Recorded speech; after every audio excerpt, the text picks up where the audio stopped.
I'm Ryan from Prima, and today we're installing the SWORKSDESIGN Ditting 807 Lab Sweet ESP Retrofit Kit. Let's get started.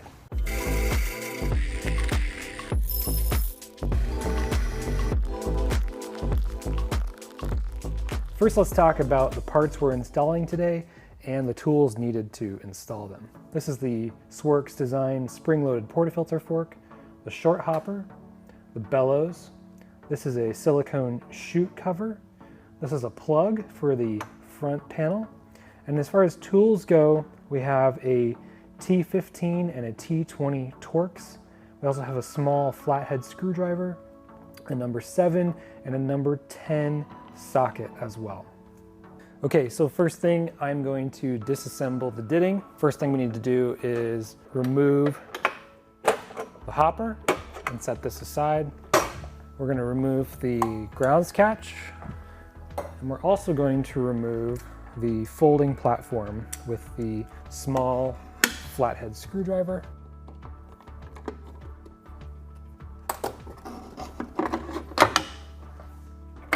And the grounds catch. By this point, you should make sure that your grinder is completely unplugged. So we're going to focus on the spring-loaded portafilter fork first. And what we need to do is move the T-rail up one notch so that this can reach the spout. So the first thing we're going to do is remove some screws. So switch back to your T20.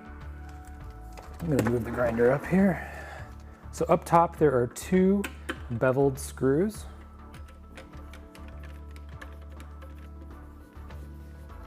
Okay, once these beveled screws are removed, we're going to flip the grinder on its back, just being careful not to rest the grinder on its cord.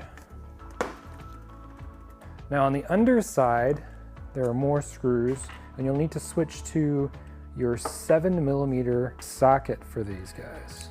There are 2 screws here in the middle, and then there's 2 on the outer edges. So these 2 screws in the middle, we're going to completely remove. The 2 screws on the outer edges, we're only going to loosen to allow this bottom panel to flex a little bit so we can fit the front panel back in more easily. So remove these with your 7mm socket.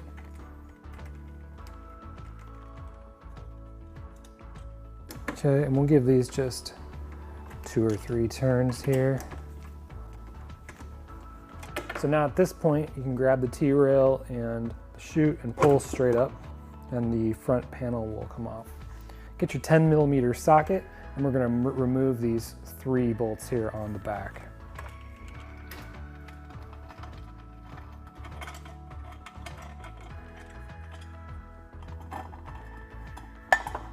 All right, so now that we have those 3 removed, the T-rail is just going to fall right off. So we're going to move it upward 1 notch, 1 slot, and that will leave 1 hole exposed on the panel. Adding those screws back in. Okay, so now what you're left with is an open hole on the bottom. To fill that in, included with your spring-loaded portafilter fork is a tiny little grommet. This grommet can be pretty difficult to squeeze into this hole, so what I like to do is to just take a pair of scissors and kind of cut off the back of this grommet so that it fits into this hole a little bit easier. So just press it into the hole, and even with the back cut off of this grommet, it's really not gonna ever fall off because this isn't a friction point on the grinder. Okay, so the next thing we're gonna do in preparation for use with the bellows is add this silicone chute cover. And what this does is cover up the edges of this hole on the back of the front panel to prevent blowback into the body of the grinder. So to do this, we are going to switch back to our T20 Torx. Okay, and we have 2 screws here that hold on a little bar. We don't need to remove those. All we need to remove is these 4 screws that hold on the knocker up front.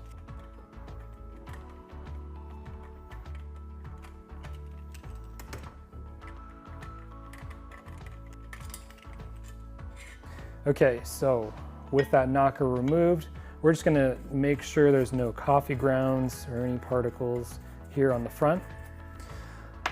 Now we're gonna remove the adhesive from the back of this silicone cover. Okay, so we're gonna place the front panel back onto the grinder and over the chute here. Now with the silicone cover, we're gonna go ahead and slip this around the chute.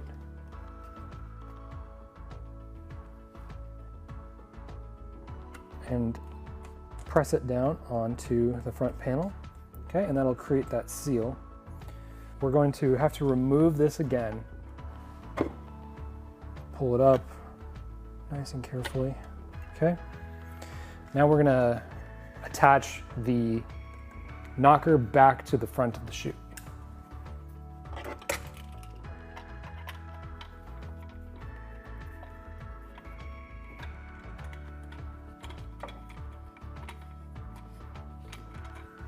Okay, so one more crucial step after we get the knocker reattached. The rollers on the back of the knocker kind of rub against the silicone and interfere, as you can see, with the spring-loaded knocker. So to mitigate this, all you need to do is rotate these 4 screws on the back 1/2 turn backwards. Now this will still keep that chute very secure, but it'll allow just enough space for that knocker to operate normally and keep this totally solid. Okay, next we're gonna apply this front panel back over the chute and onto the grinder for the last time. Now to do this, you wanna use your thumbs to hold the silicone gasket in place so that the chute doesn't press it out of the way. So I like to keep my 2 thumbs here on the outer edges, and then I'm gonna place it over the chute and just sort of follow it down, press down with my thumbs, and allow that silicone to kind of just create a nice little sleeve around the chute there and create that seal. And just kind of press with your fingers to make sure it's seated properly. Perfect. Okay, so now let's reattach the screws on the bottom with our 7mm socket, and then the 2 screws on the top with our T20 Torx, and then we'll move on to the hopper.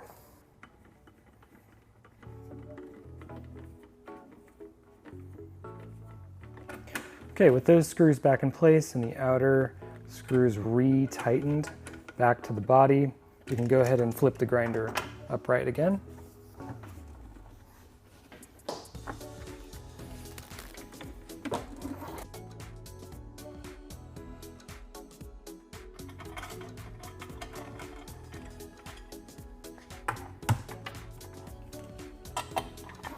Okay, now at this point, you can slide on the portafilter fork and use the small flathead screwdriver to secure it in place. I'm gonna grab my portafilter and my dosing cup here, and we're just gonna check the height, okay? So that's pretty low. So this is about pretty close with the funnel. We can go up a little bit higher. So with my flathead, I'm gonna move this up just a little bit.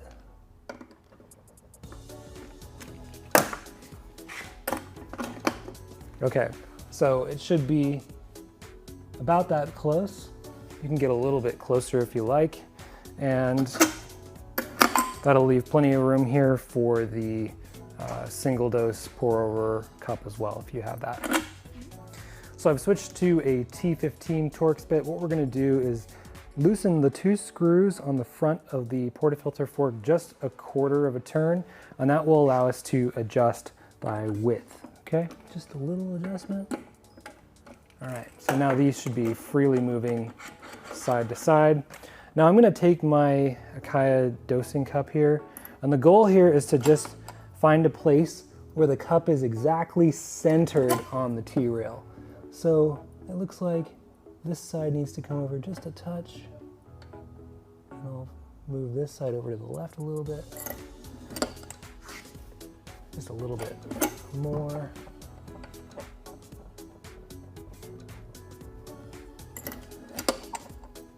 Perfect, that's exactly centered. Okay, so I'll take the cup out and we'll just re-secure those T15 screws.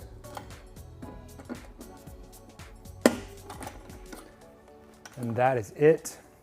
You are now done installing the portafilter fork. So let's move on to the hopper. We're going to switch back to our T20 Torx. There's a plate here that sits on top of the 807 that's made for the standard hopper. We're going to remove it and set it off to the side. You do not need it with the SWORKSDESIGN hopper. 4 screws up top need to be removed. Okay, and we can just lift the plate straight up and off to the side. Now inside of here, I also have a flapper. We're going to take that out. And we're going to place our short hopper back onto the grinder body and re-secure it. Do this in an X pattern so that you're not putting full tension on each screw one at a time. Last thing we need to do is put that flapper back in place, and boom, we are now fully assembled. Let's check it out. There's our portafilter and our dosing cup. Okay, and we're also free to install the bellows here just by stretching it over the neck. You can use your hand to create a seal here, or it also includes a lid. Now, some people will want to keep this installed, that's fine, or you can have it off and have just this lid on for a more minimalist and short profile that'll fit underneath the cabinet. All right, so that is how to install the SWORKSDESIGN Ditting 807 Lab Sweet ESP retrofit kit on your existing Ditting Lab Sweet or Ditting 807 filter. Thanks for watching.